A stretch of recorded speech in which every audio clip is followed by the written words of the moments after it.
Written in November, 1693 by Jonathan Swift.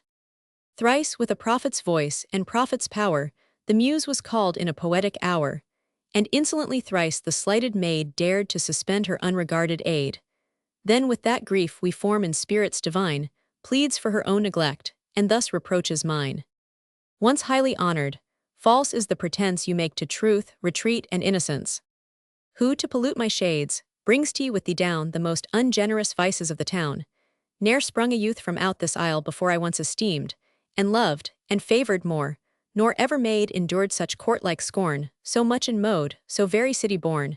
Tease with a foul design the muse you send like a cast mistress to your wicked friend, but find some new address, some fresh deceit, nor practice such an antiquated cheat. These are the beaten methods of the stews, stale forms, of course, all mean deceivers use, who barbarously think to 'scape reproach, by prostituting her they first debauch. Thus did the muse severe unkindly blame this offering long designed to Congreve's fame. First chid the zeal as unpoetic fire, which soon his merit forced her to inspire. Then call this verse, that speaks her largest aid, the greatest compliment she ever made, and wisely judge, no power beneath divine could leap the bounds which part your world and mine. For youth, believe, to you unseen, is fixed a mighty gulf, unpassable betwixt.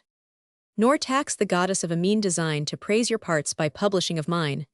That be my thought when some large bulky writ shows in the front the ambition of my wit, there to surmount what bears me up, and sing like the victorious wren perched on the eagle's wing.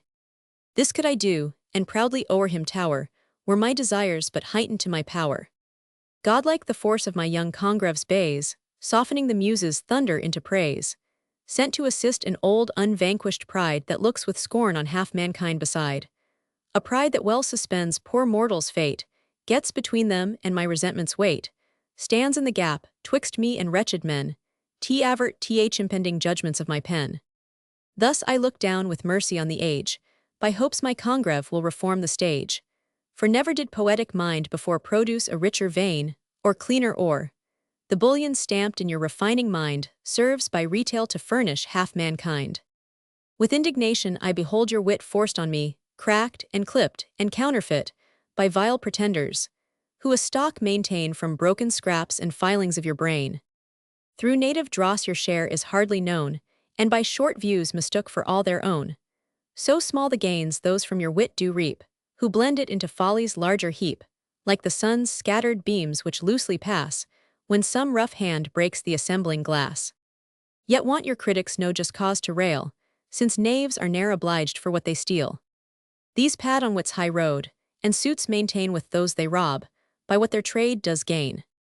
Thus censure seems that fiery froth which breeds o'er the sun's face, and from his heat proceeds, crusts o'er the day, shadowing its partant beam, as ancient nature's modern masters dream. This bids some curious praters here below call Titans sick, because their sight is so, and well, methinks, does this allusion fit to scribblers and the god of light and wit. Those who by wild delusions entertain a lust of rhyming for a poet's vein, raise envy's clouds to leave themselves in night, but can no more obscure my Congreve's light, than swarms of gnats, that wanton in array which gave them birth, can rob the world of day. What northern hive poured out these foes to wit? Whence came these Goths to overrun the pit?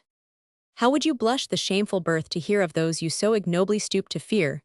For ill to them, long have I travelled since, round all the circles of impertinence, searched in the nest where every worm did lie before it grew a city butterfly. I'm sure I found them other kind of things than those with backs of silk and golden wings. A search, no doubt, as curious and as wise as virtuosos in dissecting flies. For could you think, the fiercest foes you dread, and court and prologues, all are country bred in my scene, and for the poet's sins adjourned from tops and grammar to the inns, those beds of dung, where schoolboys sprout up bow far sooner than the nobler mushroom grows. These are the lords of the poetic schools, who preach the saucy pedantry of rules. Those powers the critics, who may boast the odds o'er Nile with all its wilderness of gods, nor could the nations kneel to viler shapes, which worshipped cats and sacrificed to apes. And can you think the wise forbear to laugh at the warm zeal that breeds this golden calf? Haply you judge these lines severely writ against the proud usurpers of the pit. Stay while I tell my story, short and true. To draw conclusions shall be left to you. Nor need I ramble far to force a rule, but lay the scene just here at Farnham one school. Last year a lad hence by his parents sent with other cattle to the city went, where having cast his coat, and well pursued the methods most in fashion to be lewd, returned a finished spark this summer down, stocked with the freshest gibberish of the town. A jargon formed from the lost language, wit, confounded in that Babel of the pit, formed by diseased conceptions, weak and wild, sick lust of souls and an abortive child, born between whores and fops, by lewd compacts, before the play or else between the acts. Nor wonder if from such polluted minds should spring such short and transitory kinds, or crazy rules to make us wits by rote, last just as long as every cuckoo's note. What bungling, rusty tools are used by fate. 'Twas in an evil hour to urge my hate, whose lash just heaven has long decreed shall on a day make sin and folly bleed. When man's ill genius to my presence sent this wretch, to rouse my wrath for ruin meant, who in his idiom vile, with brazen grace, squandered his noisy talents to my face, named every player on his fingers' ends, swore all the wits were his peculiar friends, talked with that saucy and familiar ease of Wycherley, and you and Mr. Bayes, too, said how a late report your friends had vexed, who heard you meant to write heroics next. For tragedy he knew would lose you quite, and told you so at Will's 3 but t'other night. Thus are the lives of fools a sort of dreams, rendering shades things, and substances of names.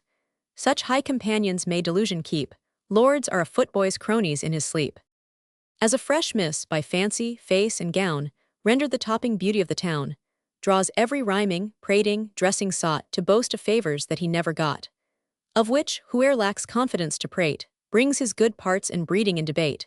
And not the meanest coxcomb you can find, but thanks his stars, that Phillies has been kind. Thus prostitute my Congreve's name is grown to every lewd pretender of the town. Troth, I could pity you, but this is it, you find to be the fashionable wit. These are the slaves whom reputation chains, whose maintenance requires no help from brains. For should the vilest scribbler to the pit, whom sin and want e'er furnished out a wit, whose name must not within my lines be shown, lest here it live when perished with his own. For should such a wretch usurp my Congreve's place, and choose out wits who ne'er have seen his face, I'll bet my life but the dull cheat would pass, nor need the lion's skin conceal the ass. Yes, that beau's look, that vice, those critic ears, must needs be right, so well resembling theirs. Perish the muse's hour thus vainly spent in satire, to my Congreve's praises meant. In how ill season her resentments rule, what's that to her if mankind be a fool? Happy beyond a private muse's fate, in pleasing all that's good among the great five, where though her elder sisters crowding throng, she still is welcome with her innocent song. Whom were my Congreve blessed to see and know, what poor regards would merit all below? How proudly would he haste the joy to meet, and drop his laurel at Apollo's feet. Here by a mountainside, a reverent cave gives murmuring passage to a lasting wave. 'Tis the world's watery hourglass streaming fast, time is no more when th utmost drop is past. Here, on a better day, some Druid dwelt, and the young muse's early favor felt. Druid, a name she does with pride repeat, confessing Albion once her darling seat. Far in this primitive cell might we pursue our predecessors' footsteps still in view. Here would we sing. But ah, you think I dream, and the bad world may well believe the same. Yes, you are all malicious slanders by, while two fond lovers prate, the muse and one.